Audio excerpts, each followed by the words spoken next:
We didn't know anything about it. We just had heard there was people proposing a gold mine. There was this assumption that we were poor, and that's what we needed and wanted, that we needed some big economic powerhouse to come in and save us.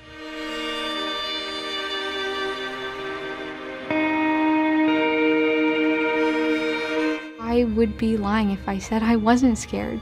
I'm terrified. Is it worth it to live in rural Alaska if we're losing our culture? And my culture, it revolves around hunting and fishing and gathering native foods.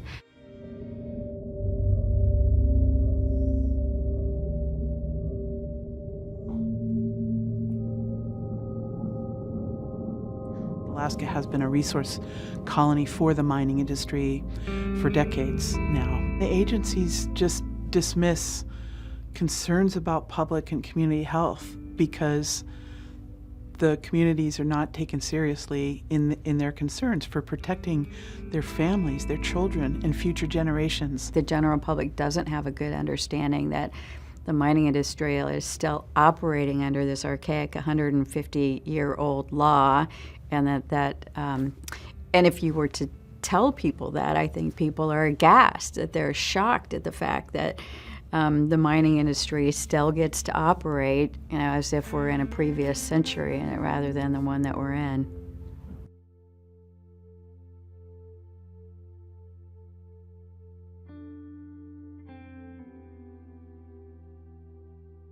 Over the past decade, the threats to wild salmon habitat and the people who depend upon them from industrial scale mining proposals has just gone through the roof. If you look across the United States, you have to look to those places for lessons as to what we may be looking at in Alaska if we develop these big mines, is what happens to them mid and long term. And there's a statistic from the Environmental Protection Agency that estimates that about 40% of all the watersheds west of the Mississippi have some level of contamination that came from mineral exploration and development. If Alaska does not start to speak in a collective fashion about what we want, that change, that headlong rush for mineral development is going to control us.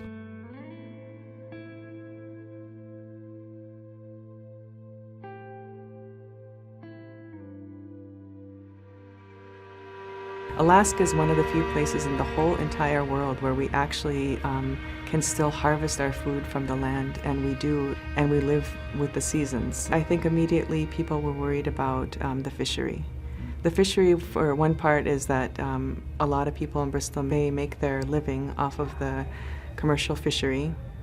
The second part was our food source, and then of course the sports fishing lodges. A lot of people were worried about how mining would affect all of course, income and our food source.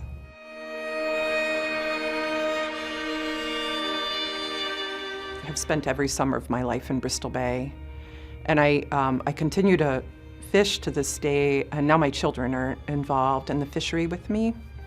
They represent the fifth generation of commercial fishers, but of course my family would have benefited from the gift of salmon long before the commercial fishery. Put it in simplest terms, the choices that we're making are between money and culture, that has existed since time immemorial. It's the last great salmon stronghold that's left in the world, and it feeds people. The salmon feed people around the world. And to lose the last wild salmon stronghold, I think, would be a terrible loss.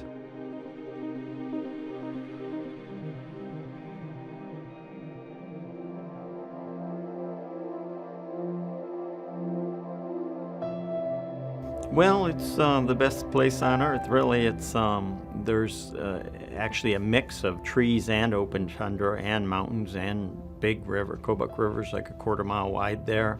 So that land there is very rich. Salmon streams and black and brown bear, and every fall, hundreds of thousands of caribou migrating through, and kind of a perfect place to live off the land.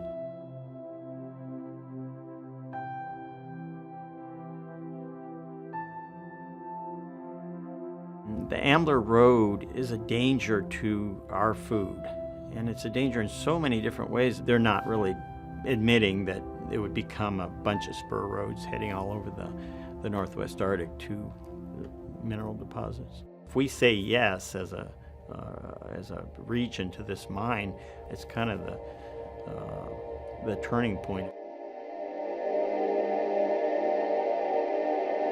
I think the Palmer project, the way I see it, it's going to be a big threat on the Chilkat Valley watershed. We who live there and stay there, that call it home, we are the ones that will live with the consequences of what they have done. I don't know what's important to a white man. I said, because I am not white, I said. But I can sure explain why salmon is important to us. I can explain why blueberries, cranberries, soapberries are important to us.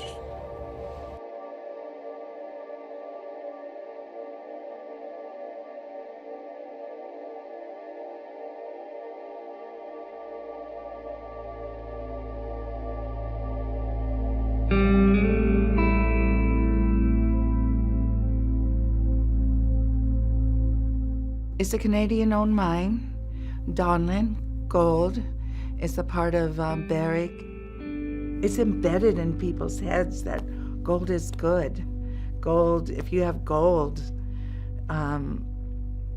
you got wealth. And that's the message that they try to pass on. This is wealth.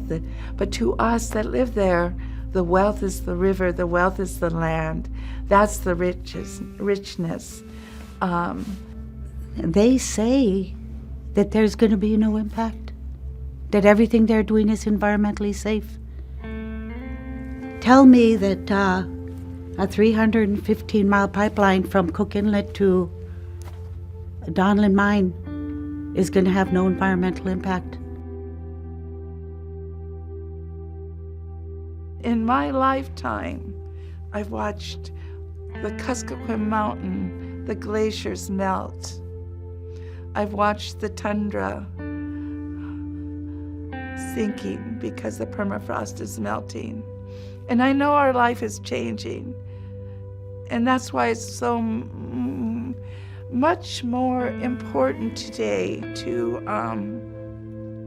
talk about it, to fight it, to try to protect it from this industrial world that we have watched take over, overpopulate, pollute, destroy ways of life and people.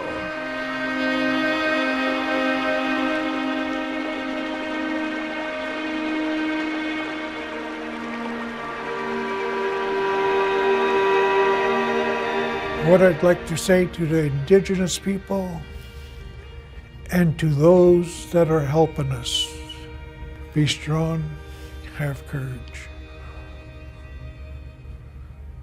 We'll get it done. All we're gonna do is save our culture, okay? That's it.